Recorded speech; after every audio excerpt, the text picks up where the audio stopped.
Halo semuanya, perkenalkan nama saya Rizky Wulandari, NIM 130141804. Di sini saya akan menjelaskan mengenai tantangan keluarga milenial. Yuk, langsung saja mulai pembahasannya.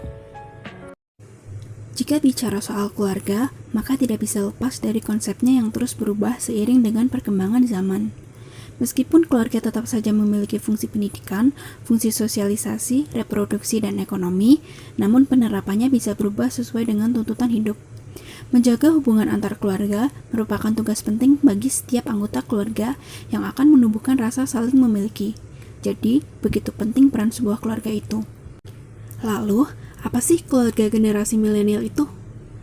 Keluarga generasi milenial merupakan keluarga yang terdiri dari generasi individu yang lahir antara tahun 1977 sampai dengan tahun 1994.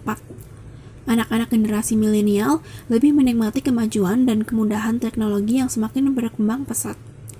Perilaku, pola pikir, dan sikap khususnya dalam hal kepribadian dan karakteristik mereka mungkin akan lebih menonjol dibandingkan dengan generasi-generasi sebelumnya. Pada bagian sebelumnya, sudah dijelaskan tentang apa itu keluarga milenial.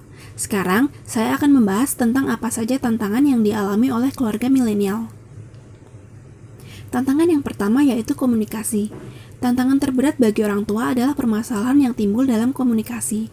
Tantangan ini menjadi berat karena adanya gap antara nilai-nilai ideal yang diajarkan oleh generasi sebelumnya dengan realitas yang dihadapi oleh generasi sekarang.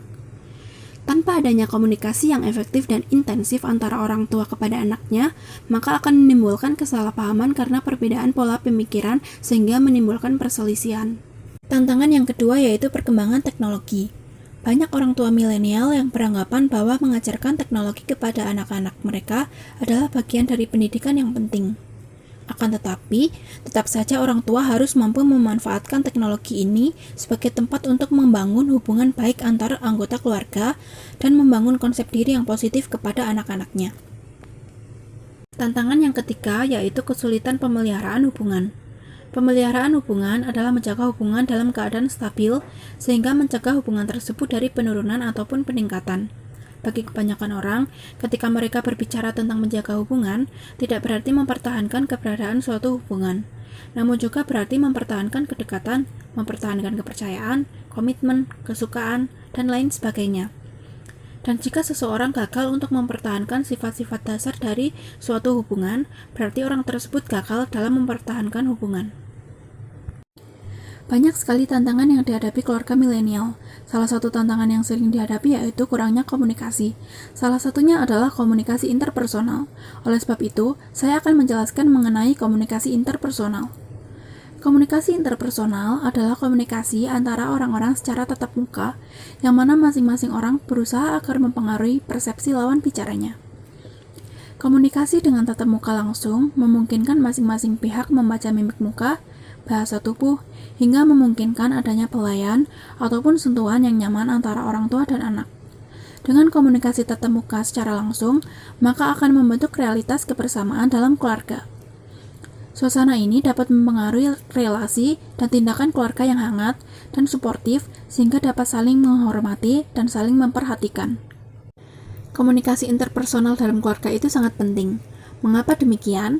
Dengan adanya komunikasi interpersonal, maka dapat meningkatkan hubungan antara anak dan orang tua. Komunikasi interpersonal juga dapat membantu untuk menghindari dan mengatasi konflik pribadi, mengurangi ketidakpastian, berbagi pengetahuan dan pengalaman satu sama lain, serta dapat membantu kita untuk mengendalikan perilaku, memberi motivasi, dan sebagai pernyataan emosi. Karena komunikasi interpersonal dalam keluarga itu sangat penting, lalu apa saja sih strategi yang dapat dilakukan untuk membangun komunikasi interpersonal itu? Strategi untuk membangun komunikasi interpersonal yang pertama yaitu keterbukaan. Komunikasi interpersonal akan efektif apabila terdapat keinginan untuk membuka diri kepada lawan bicara, keinginan untuk bereaksi dengan jujur pada pesan yang disampaikan oleh lawan bicara, serta keinginan untuk menghargai bahwa perasaan dan pemikiran yang disampaikan selama proses komunikasi adalah milik sendiri.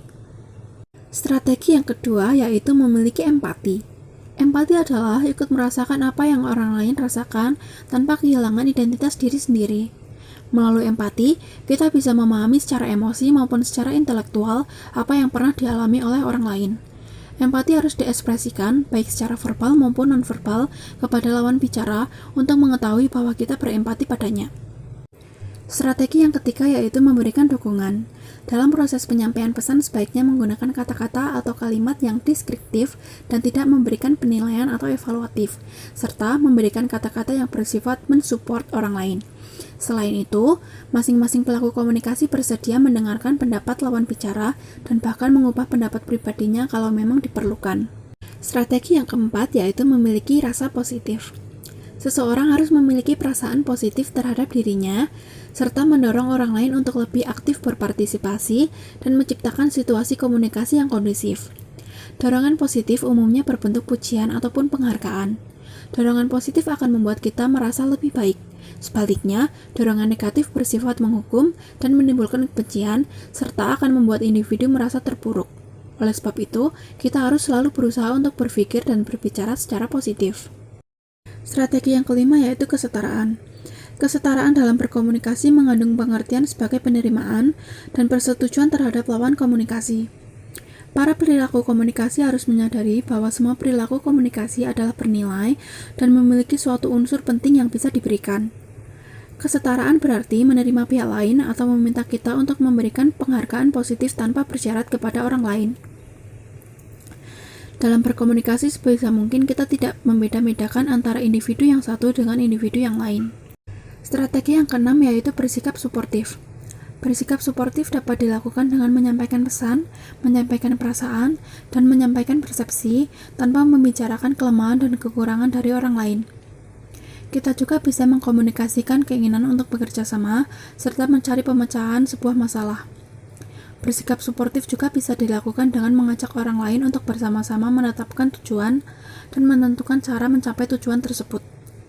Untuk bersikap suportif, kita juga harus selalu bersikap jujur dan tidak menyimpan motif terpendam. Membangun komunikasi interpersonal itu sangat penting agar kita dapat menciptakan keluarga yang harmonis, serta menghadapi berbagai permasalahan dan tantangan dalam keluarga. Itulah materi singkat mengenai tantangan keluarga milenial. Semoga video ini bermanfaat. Terima kasih, sampai jumpa.